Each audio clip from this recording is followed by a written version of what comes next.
ladies and gentlemen, boys and girls, and gamers of all ages. It is us, your entertainment factory of society's rejects. It is I, your host, Game-Goblin, along with Darth, Blasphemous, hail to the dark side. The Moniker back again, you get. Kazurkan, back from the skies. And before we roll the intro, I actually do have in mind that I'm going to actually introduce this week's topic, which is we're going to get really confrontational with the cunt trollers. Wordplay. Who are trying to denigrate us gamers and have absolutely no fucking idea what they're talking about. And today's episode is brought to you by our sponsor, me. Intro. Feeling tired at the gaming table? Want to hear foul-mouthed jackasses poke fun at gaming companies when they screw up? Want an honest, street-level opinion from a team of gamers that call it like it is? Then Blunt Force Gamers may be the podcast for you. Listener discretion advised. But you say he's just a friend. You say he's just a friend. Oh, baby, you Gamers. got And a disease. But you say he's just a friend. Wish we had a funky piano in here. I know, right? Anywho, today's topic was inspired by a news article I saw come out this week, which is that some preacher down in, Tennessee or Kentucky or one of those fucking backwoods states. Well, you said preacher? Preacher man! Oh, okay. A preacher man! Hallelujah! Praise the Lord! Pass the Kool-Aid! Pass me your daughter. No. Always go for the pastor's daughter. She's always the weirdest. I wonder if they're... Talking son of a preacher man. When somebody becomes a preacher and they get ordained, do they become pasteurized? Pasteurized? Well, they're definitely not homogeneous. Anyway, this individual, he wrote down one of the goofiest fucking things I've heard in recent years, and of course... Wow, let's preface this. God has seen a lot of crazy shit. I have seen a lot of crazy shit, and if this takes the I am supposed to be living in the future like a stone's throw away from having flying cars already. I mean, we've sent people to the moon, we nuked Japan twice, and the second time is because we wanted to. Of course, now they're our friends and we're all buddy-buddy, so I guess there was a little bit of forgiveness in there. It's just, you don't go there on Pearl Harbor Day because they will fuck you up. Deservedly so. Freedom, freedom, freedom, oi. Freedom, freedom, freedom, oi. Oi, oi, oi, freedom! Regardless, we have done massive achievements in many different variable forms. I mean, for fuck's sake, the Black Plague now, the bubonic plague, just get a shot in the ass and you're taken care of. Done. Yeah. For life. For life. But this is the shit that wiped out like a third of the known world at the time. Or polio. Or polio. which is coming back, because dipshits. Anti-vaxxers. Yeah, Yay. dipshits and fuckers. But we're not the Blunt Force doctors. We're not the Blunt Force doctors. If we were, it would be Rusty Spoon surgery for, getting rid of that kidney stone. Yeah. Alright. Painful. Now bite down here on this leather. Alright, you know what you need? You need a woodpecker. Oh, let's see. You got a... Oh, I see what's going on here. You've got a Charlie horse going on your leg. Guess it's time to amputate. We'll just put a tourniquet around your neck. That'll take care of everything. I save 50% by not needing to buy a left shoe. No shit. So you cured the infection of my left arm by amputating the right. Blunt Force doctors. So anyway, this fucking preacher dude has the audacity to get Harry Potter successfully banned from public libraries. Here's why. Because it teaches children real magic. Wait, hold on. He banned from public libraries, as in... Are we talking... Because I don't know this. As in, you can't go into the public library and check out a Harry Potter book now. Yeah, but I'm talking... Are we talking statewide here? Are we talking county, city, town? Who is this person and how much clout does he have that he can get Harry Potter banned? Apparently the state. You What took it state? out the entire state. It's in the Bible Belt, dude. Preacher people have a lot of power down there. Yeah, that's true. I mean, that's insane. Yeah, he got it taken out. Well, here's what really gets me, of course. Is after he says, it teaches children real magic. Here's my counter argument. Wingardium Leviosa. That spell, they go into in the movies and in the books, but we're going to talk about the movies here real quick, because everybody's more familiar with that. In the movies, they actually, discuss the proper casting of Wingardium Leviosa, Deeply. fucking Ron's walking there. It's Leviosa, not Leviosa. Exactly. You know, flick and switch. They go through the teaching classes and shit. I would think that within the last, 10 years, you would have a lot of millennials and Gen Z kids running around with fucking pencils, levitating the shit out of everything. And consider, if you could just wave a pencil at somebody and say Avada Kedavra, I think the murder rate would be skyrocketing. Yeah. We would be more worried about, sticks with, like wormwood cores in them than we would guns. Because people would be killing the shit. I mean, Avada Kedavra somebody's ass. It doesn't leave ballistics behind. What are they going to do? Check for shells? Nope. You got Avada Kedavra. Or was it splunching or squilching or... Squilched, I think. Yeah, squilched. There would be, trauma all over the place with some of the more aggressive spells. Yeah. Yeah. Or whatever Snape's cutting that he used. Sectum Sempra. Was that it? No. Yeah. No. Because it was a silent spell. It was basically just an air knife. Oh, Yeah, he had the feet. it was He had the Sectum feet Sempra. for it. Yeah. He had the feet for silent spell, so he could cast it. He could cast that spell, but it was at one level higher. Okay. Yeah. Yeah. Pathfinder rules. Hmm. The part. So much stupid. Okay. Yeah. And what I really am getting on with all of this as part of our introduction is it seems that there's always some group out there who has no fucking clue. And they just jump in and start talking shit about some kind of fandom or some kind of group. And, gamers have been a target for a long time.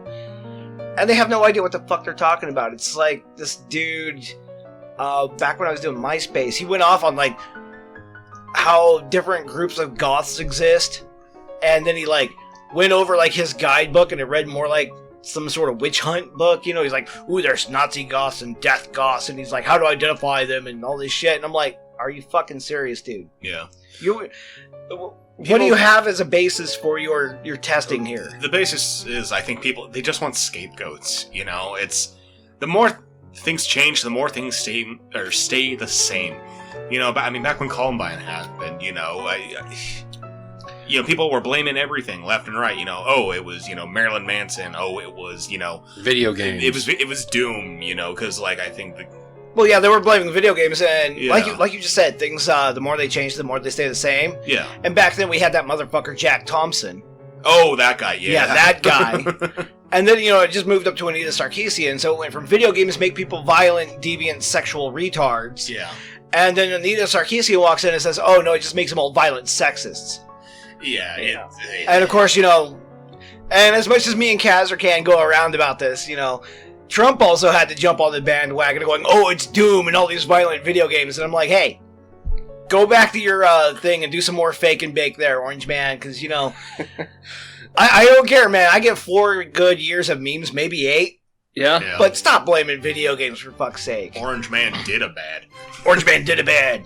Yeah. Lots of other things, too. And this isn't the political podcast. And Right. I think, when another article like this came out a while ago, and I don't think it's the same article, because I saw this, several months ago, but it was a picture of the first game of Pong, right? How does that make people violent?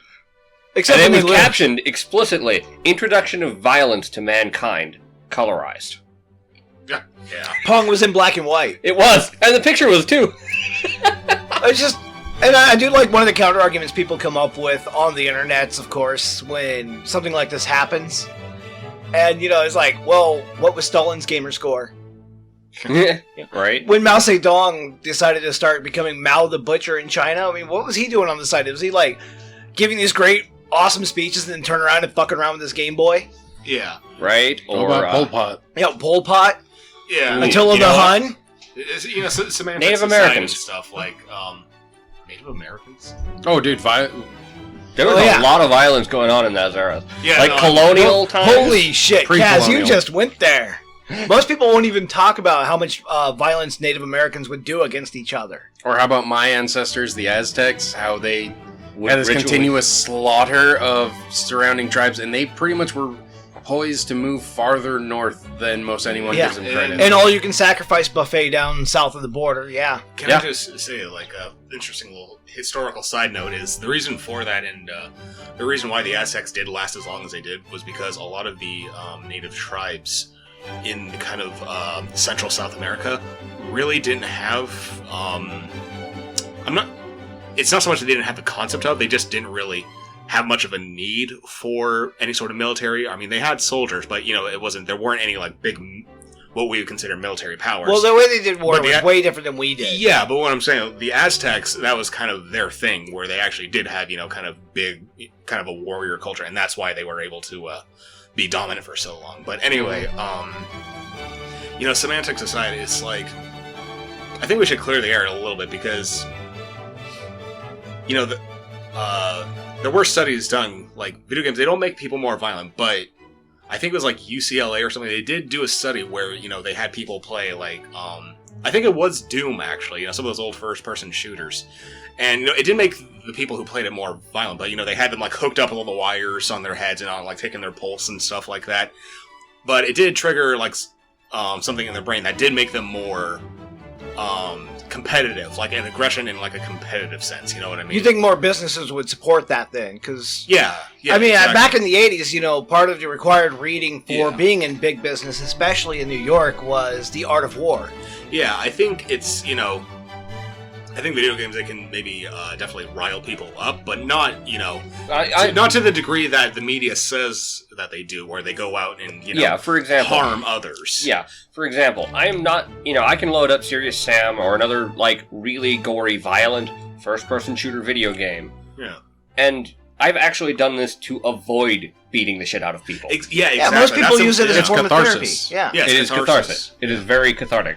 Well, I mean, then you also have, not getting all anecdotal and everything, but, like, Brittany Bebo, she was a guest on one of our little fireside chats at RadCon a while back, and she used it as a form of therapy. Yeah. She sat down with a bunch of other gamers, and they were doing gaming for therapy, and this has been shown many times. This isn't anything new. They've actually had people with learning disabilities who had antisocial tendencies get together, roll dice with pre-made characters, go through a dungeon, defeat monsters, and they showed that these people have marked improvements over time. They've also shown with certain tests that, like, say, Tetris, one of my favorite games that is a go-to. Yeah. They threw Tetris in a Game Boy, gave it to a bunch of old people, and their cognitive abilities were actually increased. They had an increase in heart rate, and short-term memory was starting to improve. Yeah. And, Tetris is fun, by the way. It is. I love me some Tetris. Other games that are, like D&D has been used in prisons to try to help rehabilitate some of the more egregious offenders. Some of them, and it's very spotty where this is. It is spotty, but it shows promise.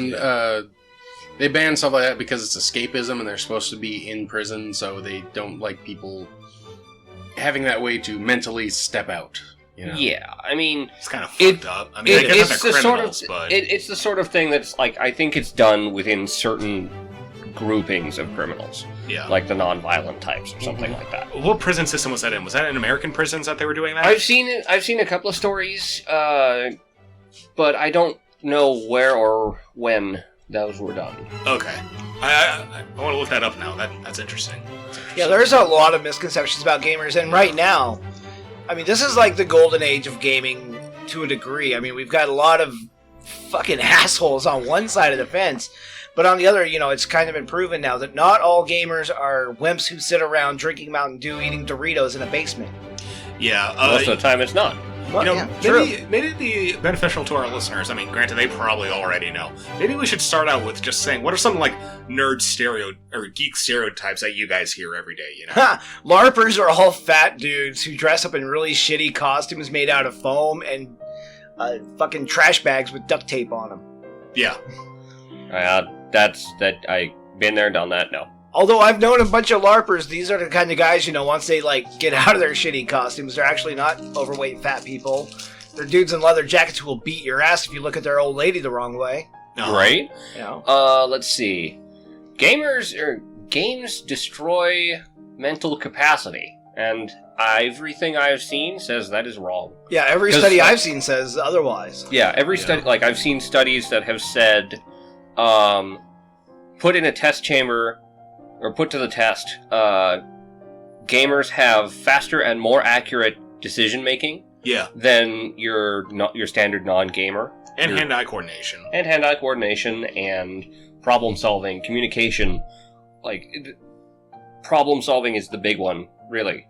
Yeah. It's that rapid snap decision of this is the right course and following it. Imagine how many different skills you're employing while being the game master of a game, and it gets hot and heavy in a combat situation, and you got 6 people sitting there, and they're all on the ball. They all know what they want to do next action sequence, and you're running the combat scenario.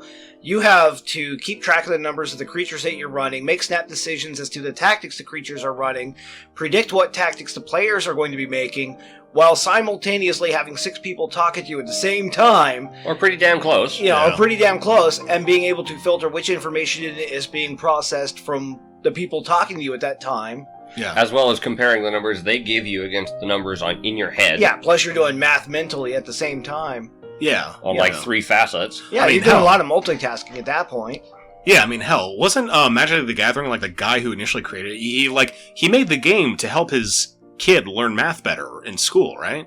Like he just made it up as like a fun little game to help his kid get through his basic maths. It was very simple numbers when it started out. You got basically 0 through 9 for power and toughness. Yeah. And whenever there's an attack or defense maneuver made, you're basically doing simple math every time. It's just subtraction. Yeah. Subtraction on both sides. That's it. Yeah. Yeah. And then, I've learned, my mom credits my math skills with cribbage, which is not necessarily a gaming game, but it is a math game. Hey, we all start somewhere. It is to the right people. And my reading abilities to Pokemon, because early in the card game, that was a big thing. I remember building decks of various elements and their weaknesses, because I had figured out the triangle.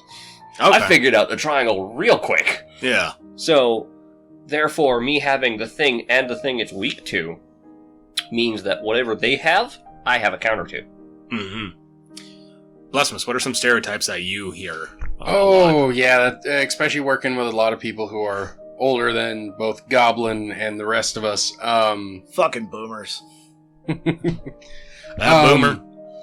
So a lot of them are like, oh, well, you're wasting your life. You're just sitting there. And it's like, that's the main one I get from them, is that any kind of gaming is just wasting your life and wasting your time. I get that one a lot. That I say a lot more we've spent time in whole other, fantasy realms, whatever, problem solving. That's all it is. Like, you can put D&D down on your resume saying that, I meet up with a group of people every couple of weeks and we run through, a couple hours of scenario-based problem solving, Yeah, and it's a thing where you learn the human interaction, and people who play D&D, especially us, we end up expanding our friend circle, because you can just walk around and you start talking to someone about D&D and you'll find 5, 6, 7 people in a lot of different scenarios, not just at con, not just in a game store, where they just start talking about it. Yeah. And, I'm also going to point this out. If you're wasting time spent enjoyed is not wasted. It's true. Yeah. I mean, you only get so much time in this life, and if all you're doing is being serious for all that time, then all work and no play makes Johnny a dull boy. Yeah, that's right. Plus, I mean, how is it wasting my time when I'm playing a game?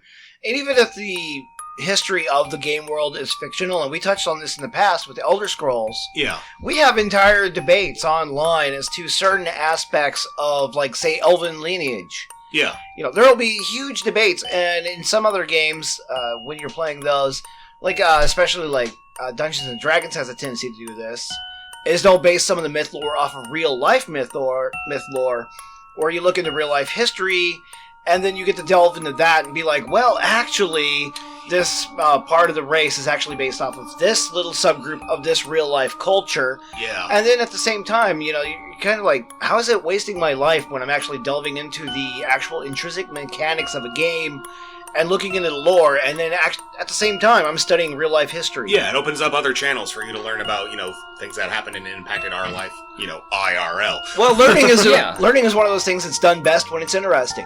Yeah, let's take Age of Empires or Age of Mythology. Yeah. Both of those are really, really good old-time strategy games that tell you bits of history as told, representative of the cultures that they're playing as. I think the French campaign in Age of Empires 2 or 3 has a section on Joan of Arc. That's the whole campaign, is her journey throughout France and that Revolutionary War. Joan of Arc came from the Alsace-Lorraine region. Patron saint of France. Totally wasn't a German. I mean, all the same. Totally wasn't a German. You know, but you know, this is something that happens, right? Sorry, this France. Is a point of knowledge. You know, Joan of Arc had a lot of struggles throughout this whole ordeal, and you know, you as the player get to command her forces as she goes through them. So you understand this experience, and Age of Mythology has a section that is the Iliad. Okay, so I'm gonna do a little sidebar here real quick because I just had something popped in my mind. What's up? And I just got to know, so I'm going to just ask for a show of hands around the table and then tell our audience, you know, how many hands are actually showing. Of the four of us. Of the four of us sitting around the table. So Blasphemous, you've been playing Dungeons & Dragons for how long now? Gonna be 5 years in 2 months. 5 years and 2 months. You're pretty new there, Moniker. How long would you say you've been playing? Traditional tabletop, probably... Are we including wargaming in this? Oh, no, we're just going on straight, just dice rolling games. Straight dice rolling games. Tabletop RPG. Tabletop. Then about a year and a half now. About a year and a half. Okay, Yeah. Kaz? It's probably closing on 15, 16 years. Okay. But a lot of that was off and on. So between the four of us, we're looking at I'm just going to round it up to 50 years. Yeah. Of solid game time played between the four of us. Now, let's see, Moniker, you'd still be really on the new part. You'd be around mid-range. You're still Newish. And of course, I would be Grandmaster at this point in time, if the rumor was true, the misconception. So I'm going to ask for a show of hands here. How many people have learned any real spells from playing D&D? So go ahead, raise your hand at any time. Have you learned any spells? Have you learned Magic Missile, Prestidigitation, Heat Metal, Clone, Raise Dead, Stinking Cloud? Anybody? I mean, Stinking Cloud is there's a pretty plenty of common spells out there. Well, he's done Stinking Cloud. That's more biological. That's not casting spells. He's not wiggling his fingers when he does that. He does make a grumpy face, but I don't think that counts as real spell casting. And I should know. I got 25 years under my belt now of rolling dice. So, just anytime anybody wants to raise their hand that they've learned a real magic spell from playing D&D, because D&D actually gives you like all the stats and things and the supplies that you need to cast a spell. So, you know, for like Fireball, you're going to need bat guano, or for an electricity spell. Sulfur. Oh, yeah, bat guano and sulfur. For an electricity spell, you're going to need like a brass ring. So, they tell you what you need to be able to pull these spells off, and you know, and some of the rituals and demonic names and the Fiend Folio. So, anytime you guys want to just step up and admit that you've learned any magical spells, anybody? Let's give it 30 more seconds. Mirage? Anybody? I learned... Disguise Self? No, I did learn a spell. Oh, you did? Yeah, it's a really powerful one and very dangerous magic. It's called Drain Wallet. Okay. I learned Drain... Gabe Newell's got you beat on that one. So we got 4 people here with about 50 years of accumulated actual play time at the table, playing Dungeons and Dragons, and I've been playing since AD&D. Uh-huh. You know, actually I did play a little bit before that when they still had racial languages. You know, elves can only speak to elves for some fucked up reason. What about alignment languages? Oh, alignment tongue fucked me in the goat ass. Keck. That was horrible. No, yeah, and none of us here have learned a fucking magic spell. You know, I could use some magic in my life, really. I mean, Charm Person? Oh my god, that spell, I would use at work constantly. Just be like, go away, Charm Person, go away. Oh, dude, you wouldn't even need Charm Person, you just need Suggestion. Or Suggestion, give me a raise. Suggestion, give me another raise. Suggestion, need a day off. Suggestion, need a day off. Suggestion, I have more time off than you have put down on my paperwork. Better fix that, yeah. Some of the spells in D&D, I would just, especially the Charm School, I would brutalize that school for my own benefit. But I have learned jack shit. I've also used to watch Harry Potter, and, you know, I mean, whatever, it's a decent enough show in its own right until the writer, if she is the writer, that's... Rowling. JK. JK. If Joe has actually written her books and, you know, described how to cast all these spells and all this neat shit, I would think that I would have learned something from watching all 7 of the movies back-to-back constantly for an entire winter. Ooh, here's a point. Taking the Harry Potter mythos. Huh. If that were the case and she was actually trying to teach active magic, it would have been squelched and edited by the magic community. Well, according to some guy down in the southern states, He does not believe that! teach real magic. And this takes me all the way back to the Satanic Panic of the 80s. Oh, Right? how Yeah. were the 80s? The Satanic Panic. The 80s were fucking awesome. It was the last decade that mattered. You know, before you go into that, can I just take a moment to say my stereotype? Okay, your stereotype, go for it. And I'm gonna sound like a real prick here, but I'm gonna say it. Stereotype that a lot of geeks tend to be like smart people. Some of the dumbest fucking people I've met are geeks. They're hyper-specialized in one area of focus and zero Yeah, and you know, for I'm anything Well, else. here's my counter-argument for that. okay. You're right. Thank you. You're welcome. You Just know, because it's- you're smart doesn't mean you have good decision making, Yeah, no, or good it's- reaction time, or good anything else. Yeah, and I'm not gonna, I'm not gonna pretend like I'm some sort of intellectual or any shit like that. I'm not. But I'm talking about like. Was that their college boy? Oh god, no. It's but I mean, I'm talking about people where I've met some gamers where it's just, dude, like no offense, but how in God's name do you function?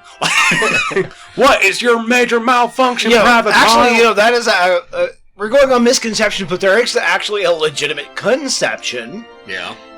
and that is a lot of gamers don't understand this thing called taking care of oneself.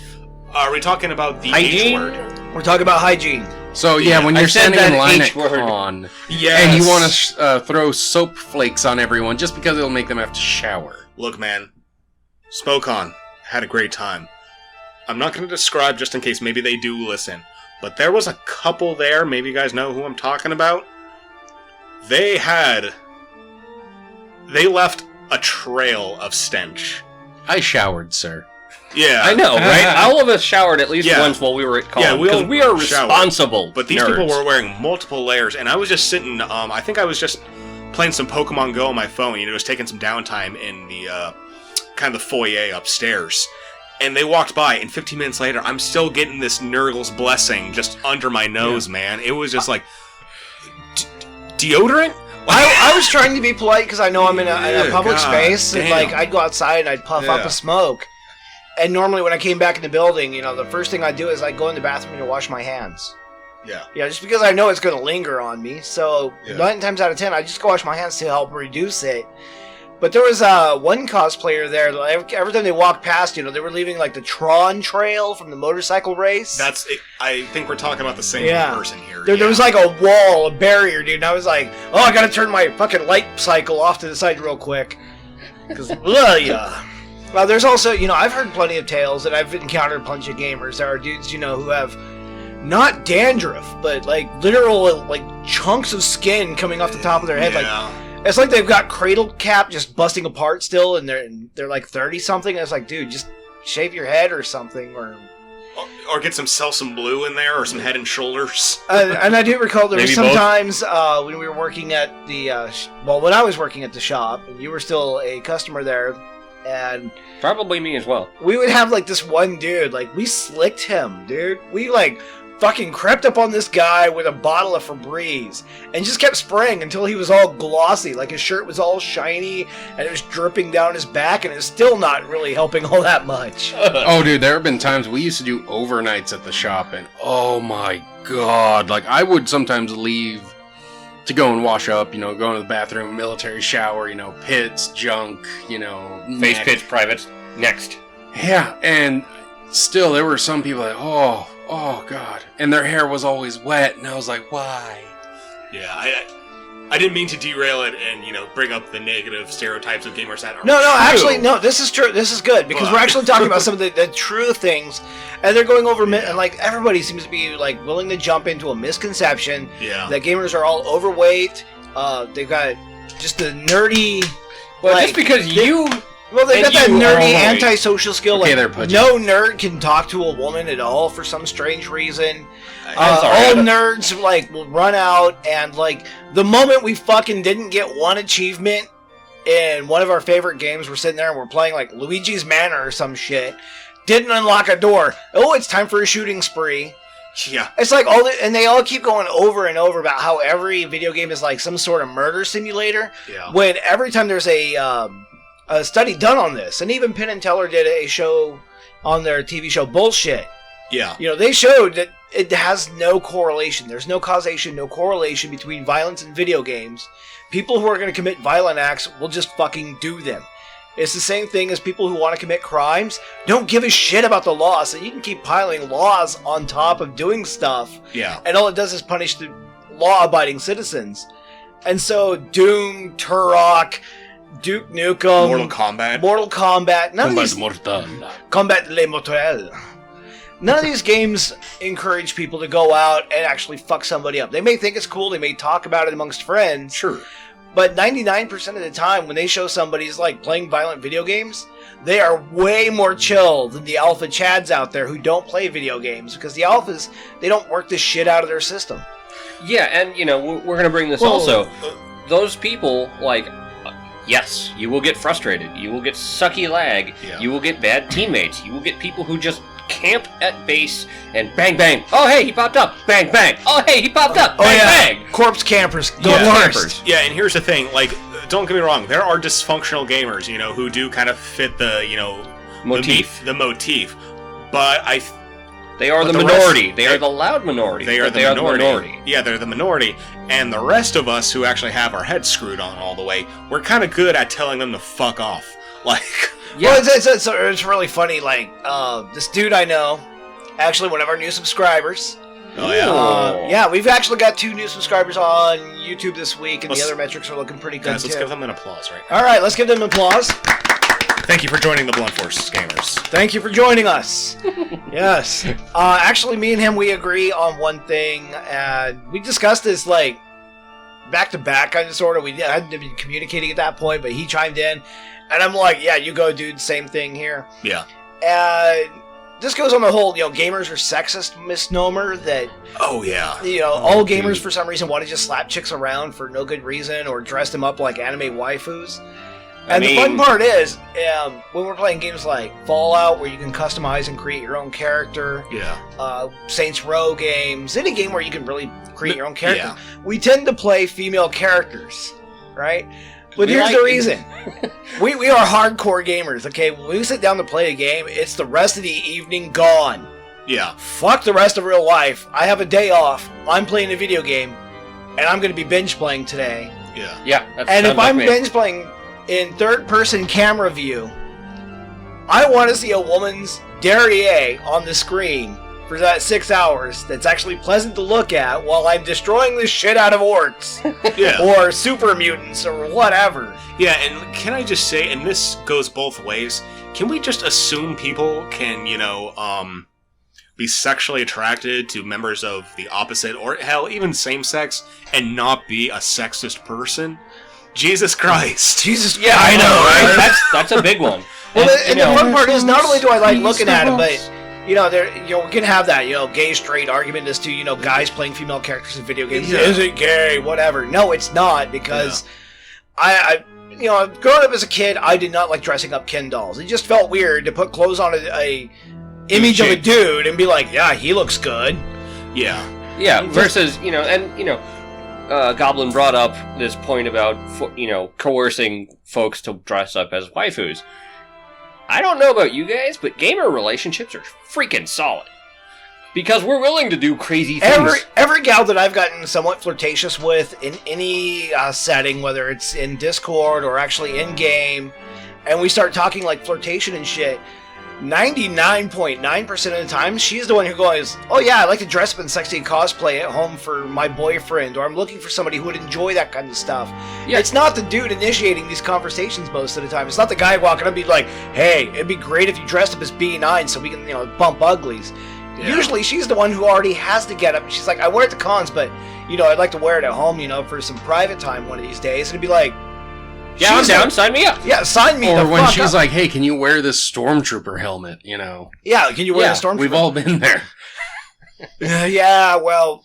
Carry on. Yeah, well, stormtrooper helmet I did not have, but clown mask I did. There you go. Anyway. Sam Harrison Ford. Call me Harrison Ford. The funny part is, though, is like, a lot of these people equivalent gamers to being sexist. Yeah. And usually it's the females who are involved with gaming scenarios who do the cosplaying or go up wearing these slutty Link outfits and shit. Because they feel like it. Because they feel like it. It's not the guys going, well, I would enjoy hanging out with girls more if she dressed up like Tifa Lockhart. Yeah. Let's be honest here. People are free to choose what they fucking wear, what games they like. Don't like. And don't like, that's true. Yeah. And calling gamers sexist for playing a game that has a female character in it, what the fuck? And it's just mind-blowingly dumb. And especially because most of us have a very healthy respect for the opposite gender, right? Like, it'll really rile me up seeing things like rape in video games. It annoys me, because it's like, I am not like that. That man is an asshole. I'm gonna go kick his ass. What video games have you played where there's rape in it? I don't know, were there Shodas involved? Yeah, we had to go there. I don't remember. It was like GTA is a really good series for that. It's pretty well known for. Well, no, GTA you shoot the hooker when you're done to get an instant rebate. God damn it! Right? But there are games out there that have implied rape, and part of the reason is the storyline is supposed to provoke and elicit a response to the player that that shit is wrong. Yeah. The way they present it in most games, and the ones that I have played that have implied rape scenarios in it that's already baked into the game proper by the developers, not third-hand or second-hand mods. Yeah. Usually 99.9% of the time when they do this shit, it's supposed to be a commentary it's supposed to get you by the feels as a player. It's the same reason why in GTA they included a torture scene with Trevor Phillips. It was a commentary on how desensitized we are to people actually really... There was more of a response by gamers about this. Right. About gamers who went through the motions of torturing some dude who's just... He's not even real. He's a fictional character. Yeah. Not real, fictional character, and they go through the whole storyline, and even Trevor Phillips makes commentary on it that is just above and beyond what his mental mindset should have been to illuminate the audience as to why this is wrong. And yet at the same time, we're waterboarding supposed terrorists 163 times. And nobody gives a shit. Yeah, and so it's pointing out the flaws in our... That's another thing, it's like, games don't serve a purpose. I beg to differ. A game, we've discussed problem solving, we've discussed reaction time, we've discussed, quick thinking, multitasking, right? Reading, writing, math. Yeah. All of these are benefits that we have accrued from games, just from around this table. Games also tell a story, and sometimes that story is not nice. It's true. Yeah. Right? And this is a reality that we have to face. The story is not always going to have a happy ending. The story is not always going to be pleasant or fulfilling or, wholesome at all. Well, it's part of the whole video games being art argument. Yeah. Video games are art if they are thought-provoking, and Trevor Phillips doing what he did in that game was thought-provoking. Therefore, fucking Los Santos has the element of artistic merit to it because it does provoke thought. There are games out there that make you go, holy shit, I'm dealing with a genocidal dictator in Far Cry, right? You're dealing with a bad motherfucker, and it is thought-provoking to a degree when you talk about this shit with friends. Yeah. So that makes it art. Right, like Goblin has had discussions about the Elder Scrolls lore, right? The state of Kim. Yeah, Kim. You know what I think is a good thought-provoking one? Just a little plug. I know it's been out for a few years, and everyone probably already knows this, but if you guys haven't tried Spec Ops: The Line, that's... That one will get you thinking, and honestly, that game left me kind of disturbed. Well, there are some of them out there right now going on Spec Ops. There was one that opened up and, it got people pissed. Which one? I can't remember the name of it right offhand, but you start off in, the early part of the game, you go through a scenario where there's just charred corpses everywhere, and of course today we're dealing with 4K graphics basically all over the place. Yeah. So the graphics were just top-notch, in your face. It was practically the video game equivalent of Gore Gallery. Okay. Yeah. Yeah. But it was to illustrate that in war, you don't just shoot somebody and there's a body laying there. This was a white phosphorus attack. That was Spec Ops: The Line. Okay, that was Spec Ops? Yeah, that was the thing in the game is, it does take a lot of notes from, Apocalypse Now, but there's this thing where, I forget the specifics, but it comes to the point where the character you're playing in his squad, they come down to a wire, they think they have, the insurgents' camp, so they call in a white phosphorus strike on it. They walk through it and they realize it was a refugee camp. Yeah. But it also shows that in true detail what white phosphorus attacks would look like, and it's devastating. Yeah, it is. War is not a thing, where when somebody gets shot, they just fall down and, it's a body with a hole in it. Yeah. There are actual, psychological repercussions. There are psychological repercussions, and it's disgusting as fuck. Yeah, and I think... Let's take a note here. This is called PTSD. Shell shock. Shell shock. Post-traumatic stress disorder. I think... It is a thing because, especially in militaries these days, the American military trains shoot first, ask questions later. And shoot accurately. So, you're going to have a body count 30, 50 people high.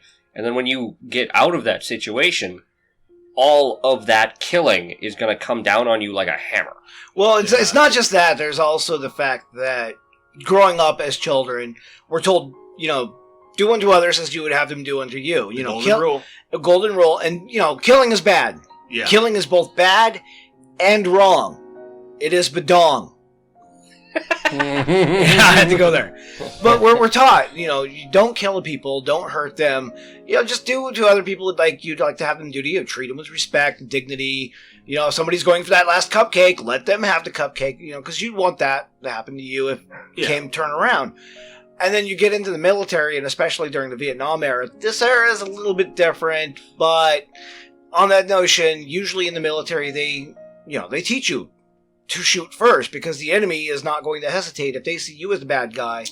Dehumanization is part of the process of training, and then you get in this shoot first mentality. And then when you get out of the military after your 4 to 8 years, if you're not career anyway, when you get out of the military, suddenly all that training that you had to shoot first, they're like, oh no, now you have to go back and reset everything, and the adult mind is hard to reset.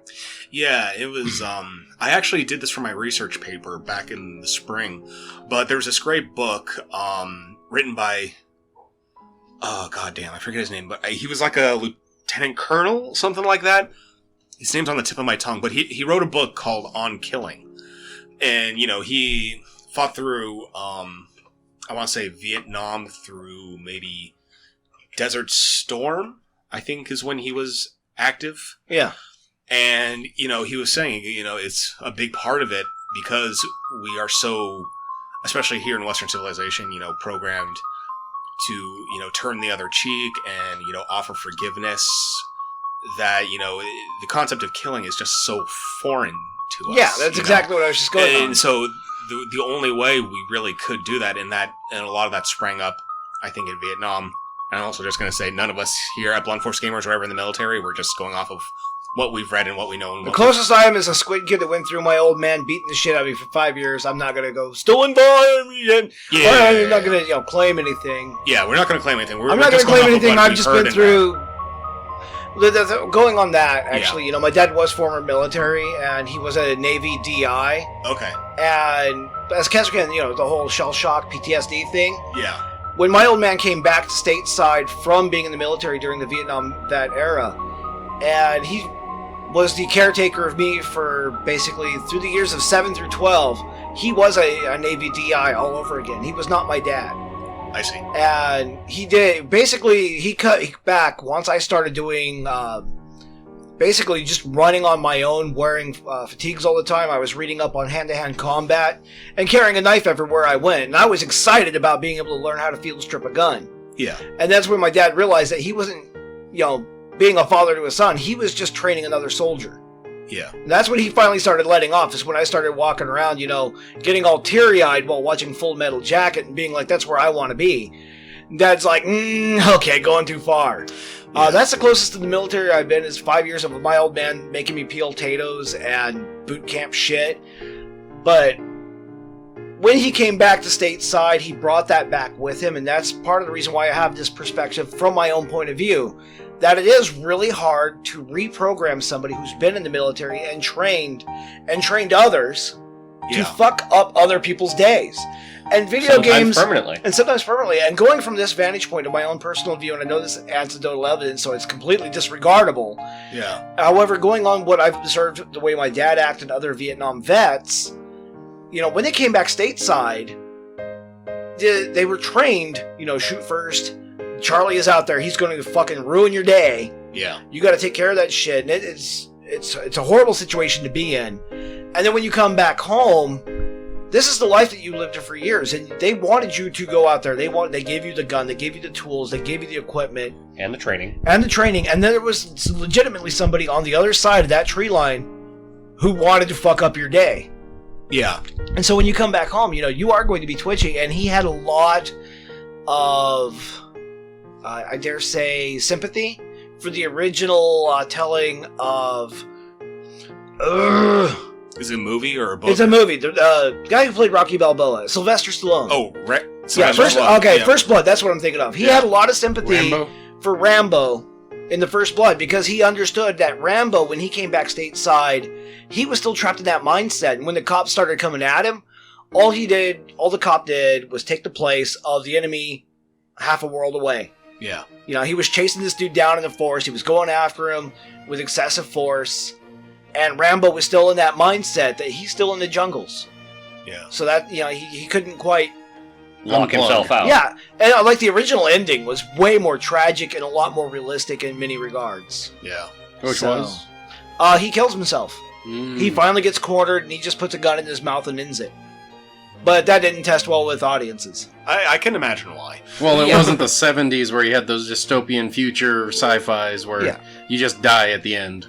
It still is the same thing, in our American military, they get a lot of shit, but they also need a lot of help, and throwing more pills at them is not the help that they need. No. And these guys and gals, when they come back stateside, they're like, everybody loves a soldier until they come home for some reason.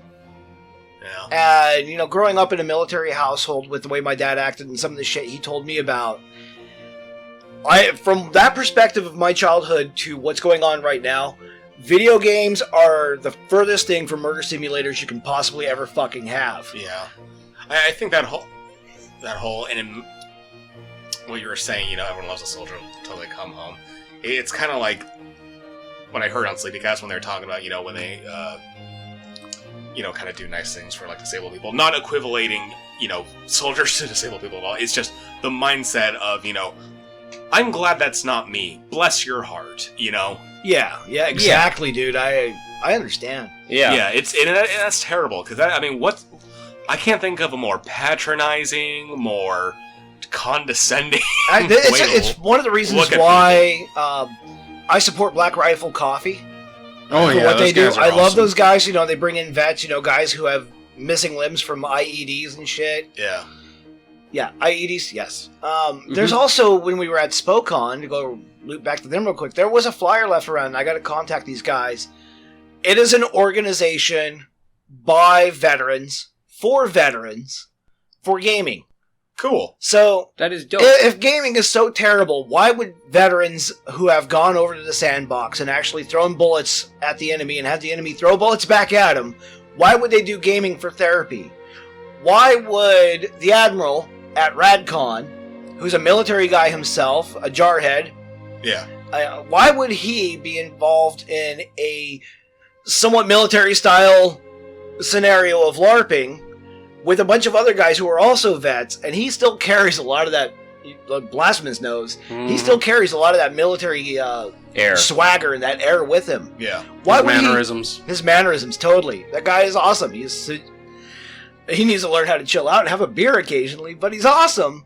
Oh no, I caught him a couple times up in the room parties. He's pretty good. Okay. But the Admiral, why would he do this shit? If gaming is so bad, why would veterans who do LARPing do military exercises basically in a LARP Star Trek scenario? Yeah. Why would there be game groups out there doing gaming for therapy for veterans? Yeah. Why would there be all these groups that are trying this shit out? Let's Play. Or The Let's Play Plays. Foundation is huge because they do a lot of therapy or funding of therapies for people who need it, right? Children or the elderly or cancer research or what have you. Hey, that's right. You know, old people say you're wasting your life when you're at work. Yeah. But if you started up a Let's Play charity, and it actually got, say, I don't know, 1,000 people, Mm-hmm. and 1,000 people downloaded, say, $2 each, that's $2,000. How are you wasting your life donating $2,000 to St. Jude's Children's Hospital? I know, From the right? community, not just from yourself, from the community. Yeah, from the community. How's that wasting your life? I mean, you're right, Kazurkan. There are charity events out there who do shit like this.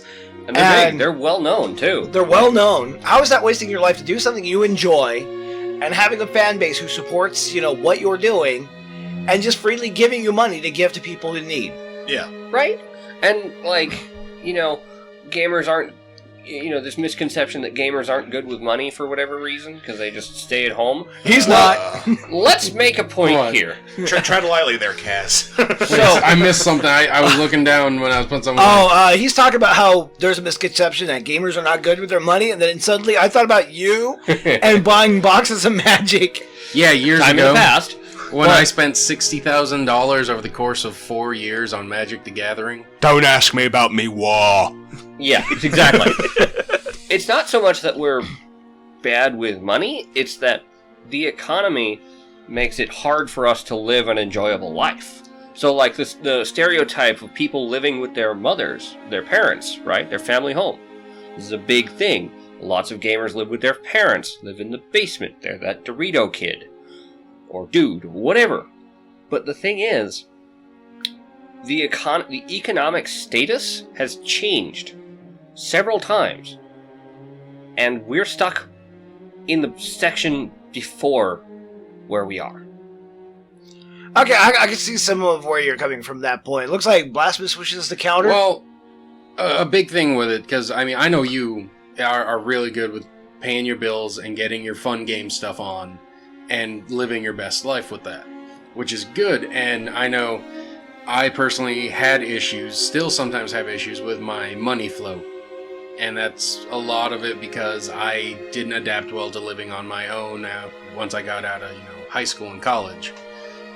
So I've been working on that. And in fact, of course, today I am broke, but that's because I had more bills on the 1st than I wanted. I'm trying to shuffle them so they're on the 15th, whatever.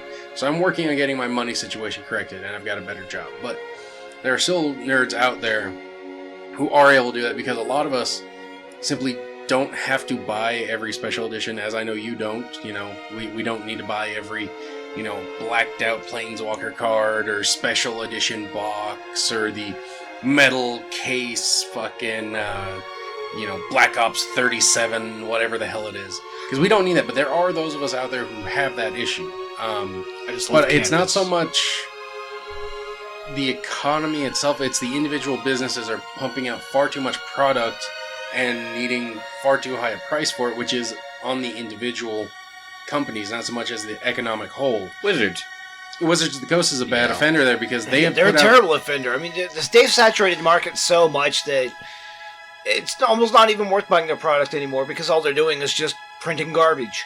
Pretty much, and that's the thing, is they've put out more products. If you were to buy one of every product that came out in the year, like some people like to do, some people are financially able to do, most of us it would cost you, on an average income of, the national average is 30,000? Something like 30,000. 25 to 30,000. It'd cost you approximately $8,000 to get one of each version of the product that comes out. And I don't know about you, that's like a quarter of the budget just by and the it's math at the same time, whenever they put out a new edition of D&D, like some people are excited about 5th edition, and of course the corporate machine, and I've been inside some of the WotC's corporate meeting kind of stuffs. It's part of being an insider some days. Mm-hmm. Thank God I'm not part of that anymore because the way they are on the inside, they it's very corporate. They amp up their staff. Say it's the greatest product ever. Of course they amp up the customer base, and they say they're making all these great improvements and shit. But what it is at the end of the day is they're actually pumping out 5th edition because 4th edition didn't sell so well, and even if 4th edition did sell well, they would still come out with 5th edition And given a few more years, they're going to come out with 6th edition because all it is a money-making machine. Mm-hmm. 2nd edition AD&D did really well for almost 20 years without anything hickering and dickering with the system. Sure, they added on a bunch of books and a lot of expansions and shit. The core system remained the same from about 77 to 97. Nothing really changed. And 3.0, 3.5, and the Pathfinder systems are all really solid. Well, of course, until you get in the later books and you get power creep. Yeah, I mean, However, they didn't need to add anything else. They could have kept reprinting the same books, or they could have just take the same edition, retooled it, and said, look, here's the updated errata edition. Yeah. And sold that, and it would still be somewhat compatible, so you could mix and match what rules work best for your group. But they're like, no, we're throwing all the rules out, we're going to sell 4th edition, then they're going to throw out all the rules again, and we're going to make 5th edition, and I bet you, bottom dollar, within the next 5 years, we're going to hear about 6th edition. You know what that is? They hickoryed us, and they dickorate us, and now they want to dock us. Alright. Docking. Do you have to? Yes, I do. He made me a Vegemite sandwich. I had to let him do it. Vegemite is disgusting on that. So the reason why gamers don't have much money is, again, saturation of the market. And like growing up in the 90s, they're telling us they're printing everything all bold and new. They're marketing the shit out of stuff. Their advertising budgets are through the roof. Like we just saw for the new Magic the Gathering set. I showed all you guys the video earlier.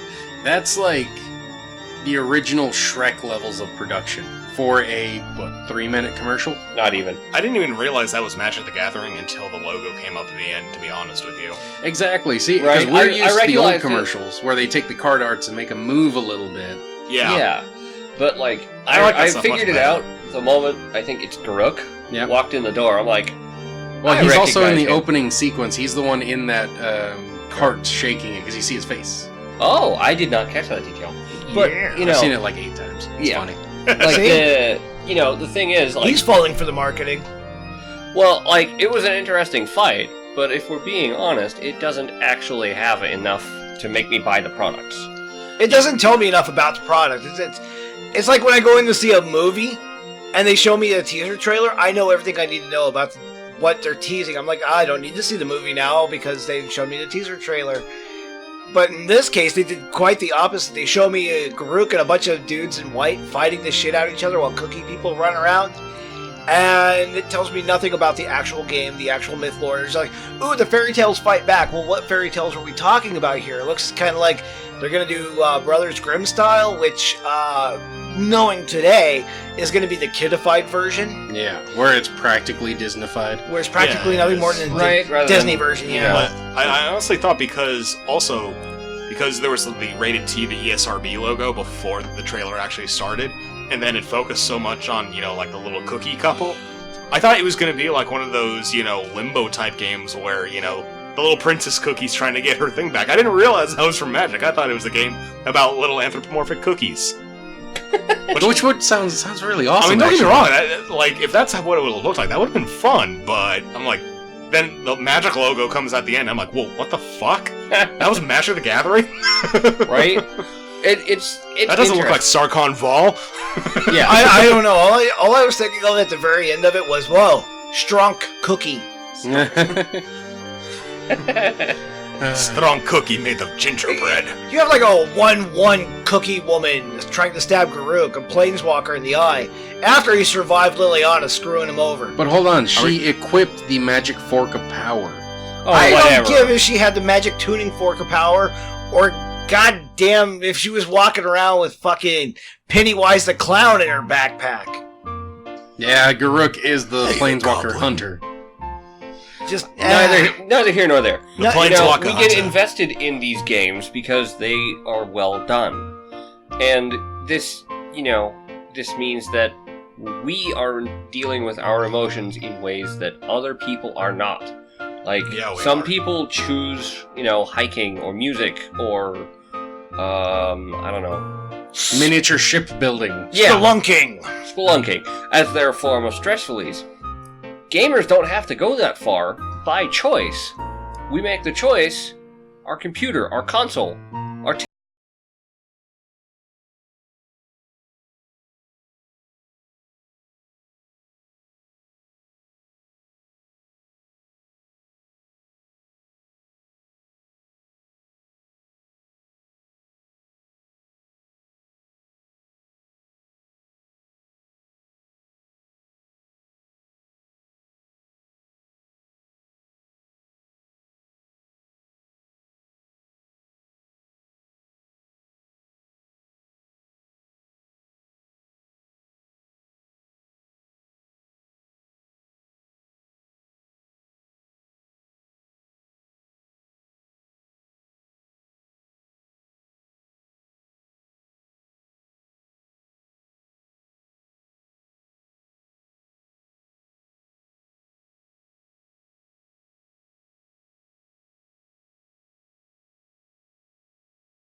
a virginity maker, I think Disney would have to rethink their whole MCU thing they've been doing for the last 15 years. Yeah.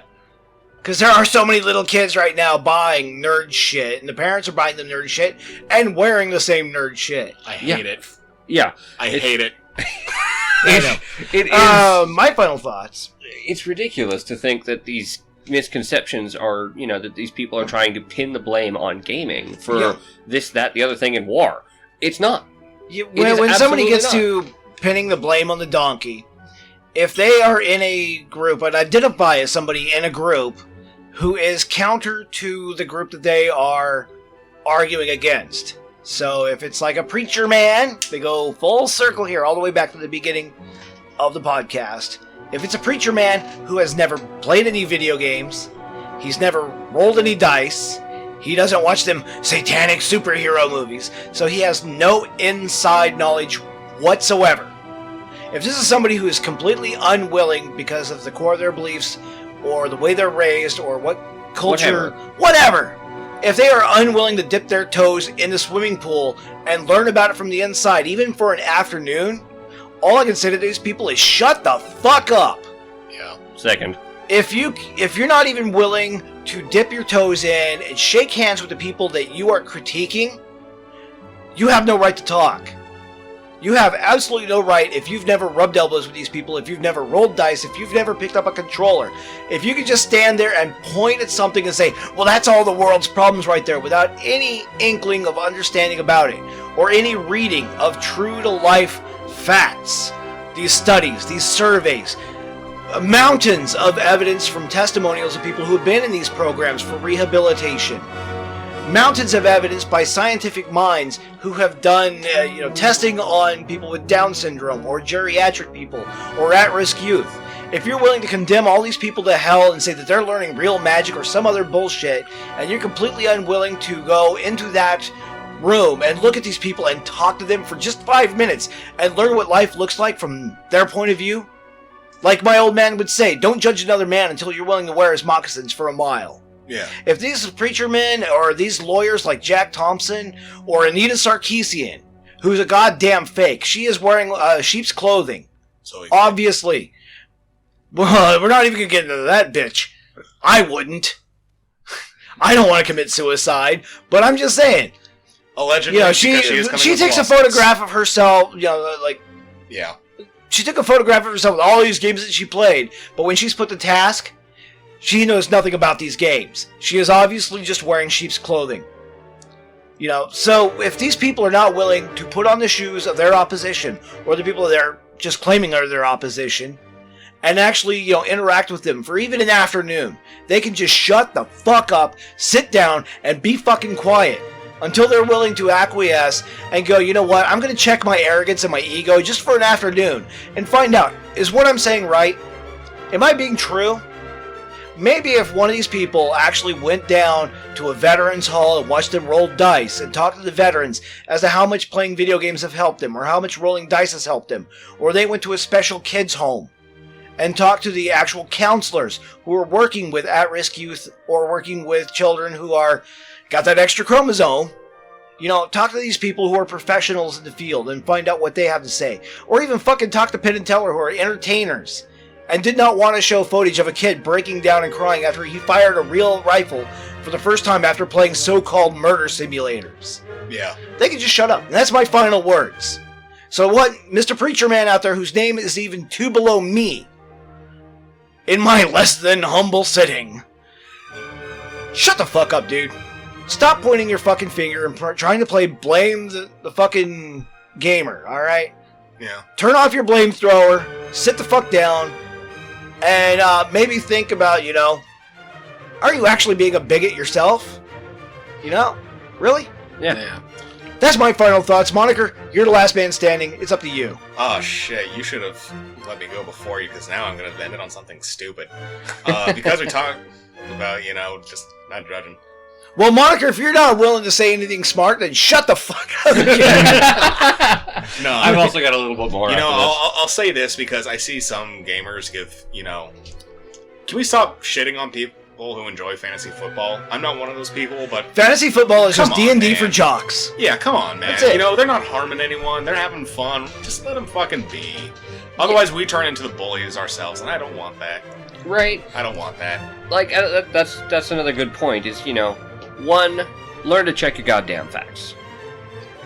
Like Goblin said, ask people in the know. Find accurate sources of information, and be willing to trust them.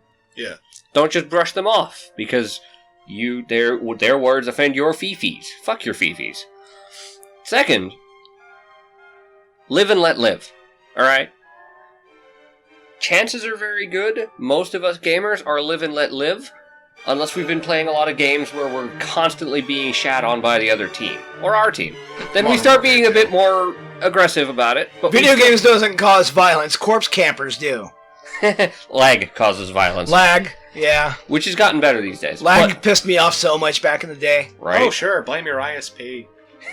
Dude, there were people actually, there was a technique of ghosting, or I can't remember if That that's... was an Age of Mythology reference. Um, or Age of Empires. There was one game, just like fucking, you'd be playing against somebody, and they would just fucking teleport across the screen. You'd be like shitting, just boom, boom, boom, just gunning the shit out of them, you know. By the time you're done, their chest should look like bloody Swiss cheese.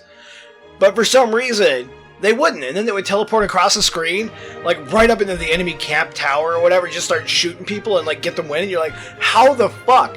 Well, it turned out the trick is the person actually at his game console would unplug the his wire for his hard Internet. line.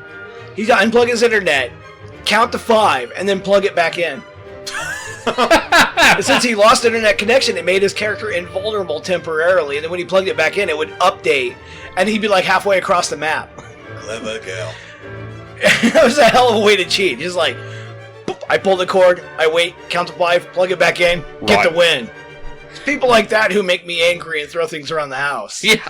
Because they thought of it before I did. The worst that we're going to do is we're going to damage something of our own and then fix it later. Yeah. Or pay to fix it later.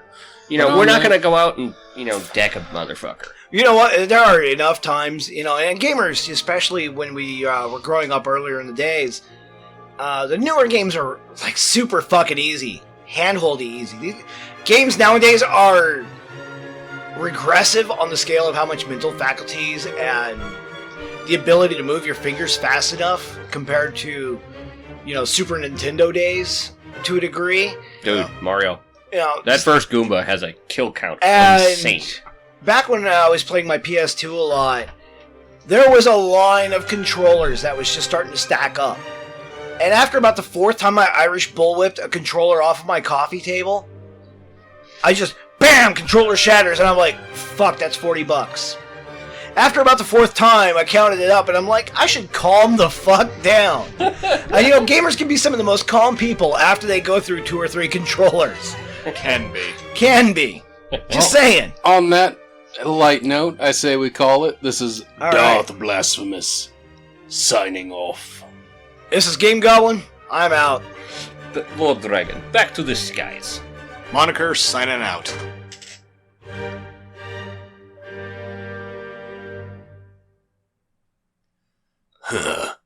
Colonel, now that that's over, where's my Mountain Dew and Doritos?